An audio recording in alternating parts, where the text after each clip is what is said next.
Part of me has wanted this game to be remastered, but I think they'd fuck it up. I'd rather stick with Severed Chains for now. I'm content with that. You know, I don't entirely blame you for thinking that way. The past couple of years has definitely opened my eyes to fans being able to output way more ambitious projects than, you know, the official devs are through stuff like remastering, remakes, and what have you. Like, I love Final Fantasy. A lot of you will know my stance on the FF7 remakes, right? I think they're great games at the end of the day. I like Remake and Rebirth a lot, but my heart and soul will truly lie with the original Final Fantasy VII. It will never be topped for a multitude of reasons that has to do with many of the parts of the originals just not translating well with Square Enix's design philosophy to a modern remake of that game. The thing about playing an original, playing a classic, and it meaning so much to you is that it means so much to you because of the way you experienced it, because of exactly what it was. And if you were to radically redesign that experience, a lot of the moments, yeah, sure, they might still hit and remind you of why that experience was so meaningful to you originally, but a lot of it will get lost in the sauce and just won't translate well over to like something big, ambitious, full 3D and what have you.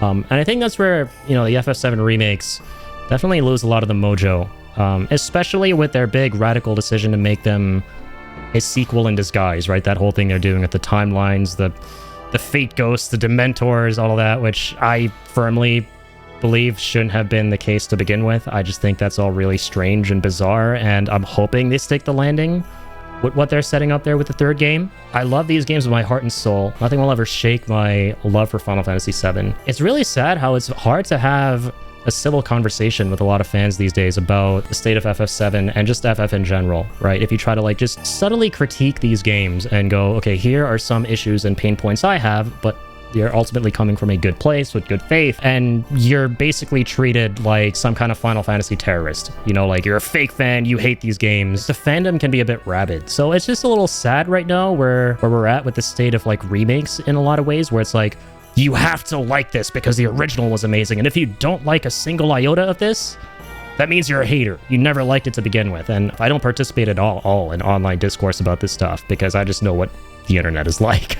But I see other people engaging in this kind of discourse, and I'm like, yeah, it's just sad, dude. A lot of the people who have genuine criticisms about what's being done are drowned out by, you know, the rabid portion of the fandom that are like, everything's good, just like toxic positivity. It is what it is, though. I ultimately like the games, but I'm with you in that I'd much rather play a more polished version of the original than something radically reconstructed. I don't look forward to remakes.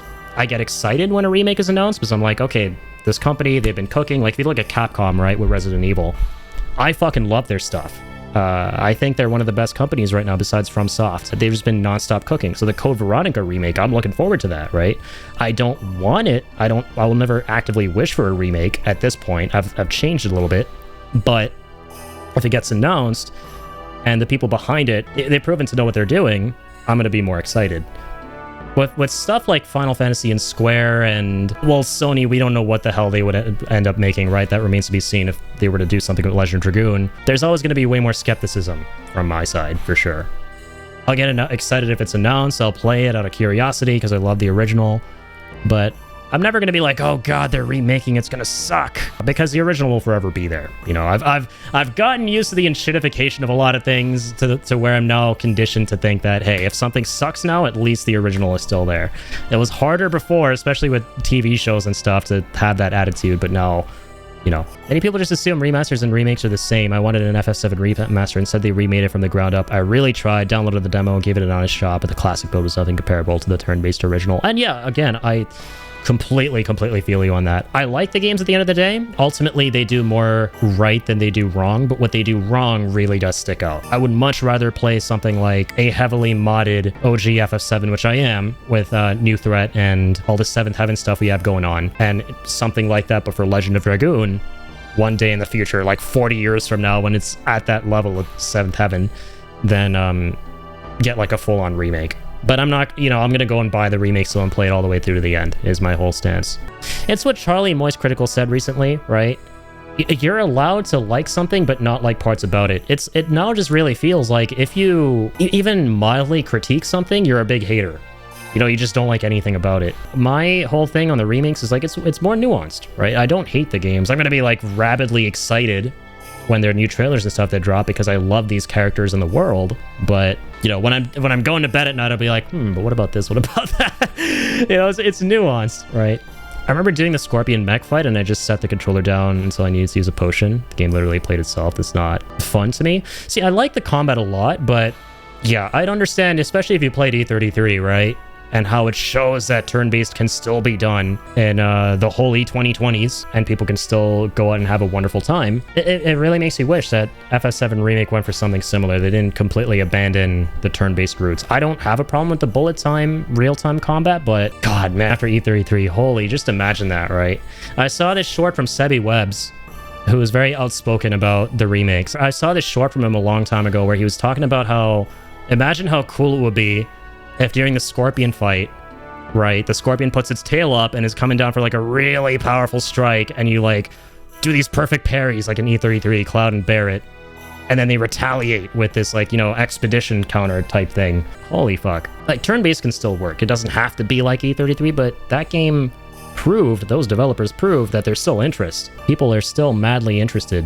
I'm looking forward to it too. Like with the story stuff, I'm very cautiously optimistic about it. I want to see if they can stick the landing, whatever the hell they're setting up. They need to have like some long Metal Gear 4 segment in that game if they want shit to make sense. Because they've set up so many questions and weird theory crafting things with Remake and Rebirth, and I actually used to be into that stuff for a long time. I was like, okay, let's analyze this frame by frame, but like a flip switched in my head at a certain point, right? Like I started going, but why? Like, why are we theory crafting? This is not what FF7 should be about. It should be a simple yet effective story about the fragility of life, the importance of protecting the environment. Yet now it's like some kind of weird ex-soldier Cloud in the multiverse of madness type thing, and it just kind of rubs me the wrong way.